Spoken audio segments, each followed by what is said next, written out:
जाना।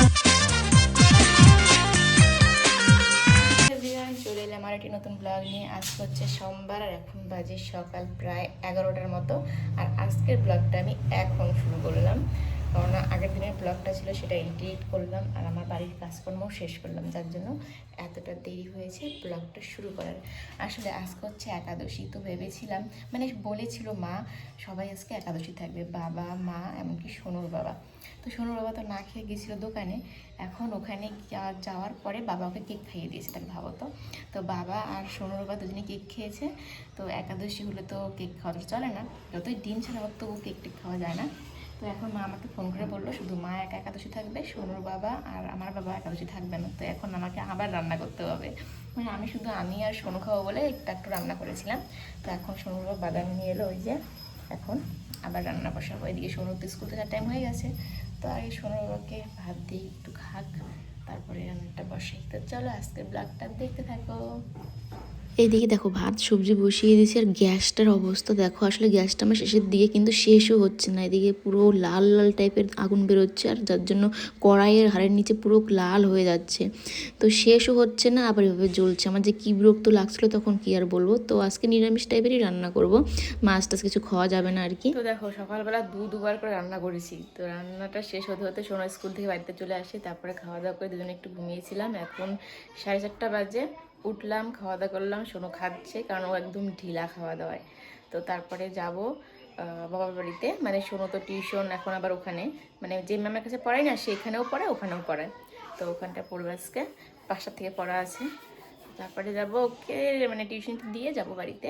তো চলো দেখতে থাকো, দেখি আজকে কি হচ্ছে বাড়িতে। তো আমি আর সরু রেডি হয়েছিলাম, তখনই টিউশনের ম্যাম ফোন করে বলে আজকে পড়াবে না, আজকের পড়াটা অন্যদিন পড়িয়ে দেবে। তো রেডি হয়েছি ওই বাড়িতে যাবো, তার আগে কয়েকটা ভাবলাম ভিডিও করে নিই, প্রতিদিন তো টাইম হয় না।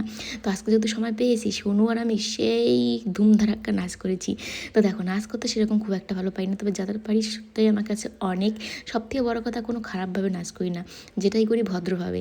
আর আমাকে দেখে দেখে সোনু কত সুন্দর নাচ করেছে, এই দেখে তো আমি ভীষণ খুশি। আর দেখো নাচ করতে করতে সোনু পুতুলটাও পড়ে গেছে।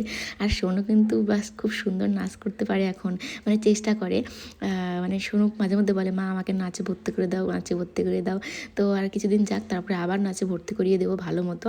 আর এদিকে দেখো আমি আর সোনু অনেক নাচ করেছি, আর নাচ করতে করতে সোনুর বাবা বাড়িতে চলে গেছে খাওয়ার জন্য। তারপরে হচ্ছে ও ভাত খেতে থাকে, আমরা কিন্তু এদিকে আরও নাচ করতেই থাকি।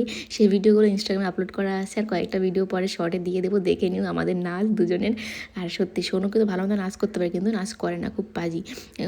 মানে ওর মন যখন চাইবে তখন অনেক বলে বলে, ধরতে গেলে হাতে পায়ে ধরে ধরে করতে হয় জানো।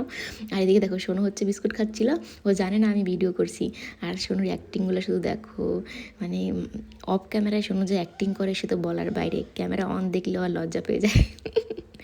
তো এখানে একটা হচ্ছে রিলস করছিলাম, তো এর জন্য আর কি সোনুকে একটু দেখিয়ে দিলাম, তারপরে আমি করলাম। তো আমাদের ভিডিওগুলো তোমাদের কেমন লাগে অবশ্যই কিন্তু কমেন্ট করবে। তারপরে কিন্তু আমরা চলে যাই হচ্ছে বাবার বাড়িতে, আর গিয়ে দেখি মা ওদিকে প্যাকেট করছে, বাবা প্যাকেট করছে, তারপরে সোনুর বাবাও এখানে কাজ করছে। তো সবাই কাজ করছে, আমি কেন দাঁড়িয়ে দাঁড়িয়ে থাকবো। তারপরে আমিও একটু কাজে লেগে পড়ি, আর আমিও কয়েকটা প্যাকেট করি, তারপরে কাজ করি আর কি।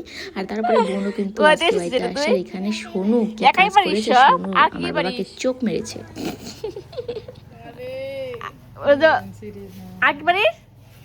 ওটা কি?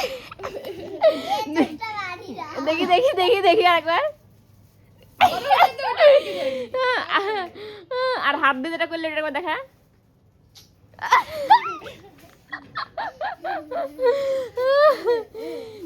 কোথায় এসেছিল তুই? একাই পারিস সব? তো দেখো এখন বাজে হচ্ছে রাত 10টা, আমরা বাড়িতে এসেছি 9:30টার সময়। বাবা দিয়ে গেছে আজকে, আগের দিনটা দাদা দিয়ে গেছিলো। বাবা কি ভয় হয়ে গেছিলাম কালকে, তো আজকে বাবা দিয়ে গেল। সোনুর বাবা তো মাল দিতে গেছে। তো রোজ দিন এত দেরি করে আসি, সকালবেলা ঘুম থেকে উঠতে অনেক দেরি হয়ে যায়, এর জন্য তো ব্লগটা সকালে শুরু করতে পারছি না এখন। এত দেরি করে উঠি জানো কি অবস্থা যে হয় সকালবেলা, মানে সে বলার বাইরে। তো আজকে একটু তাড়াতাড়ি এলাম। আমার সোনুর খাওয়া কমপ্লিট, এখন ঘুমাবো তাড়াতাড়ি, কারণ সকালে তাড়াতাড়ি উঠতে হবে। রোজ দিন এত দেরি করলে খুব অসুবিধা হবে। তো চলো আজকের এই ছোট্ট একটা ব্লগ তোমাদের কেমন লাগলো অবশ্যই কমেন্ট করে জানিও। ভালো লাগলে অবশ্যই এটা লাইক করে, নতুন হলে চ্যানেলটি সাবস্ক্রাইব করে পাশে থাকো। দেখা হবে নতুন একটি ব্লগের সাথে। ভালো থেকে সুস্থ থেকো, টাটা, বাই, গুড নাইট।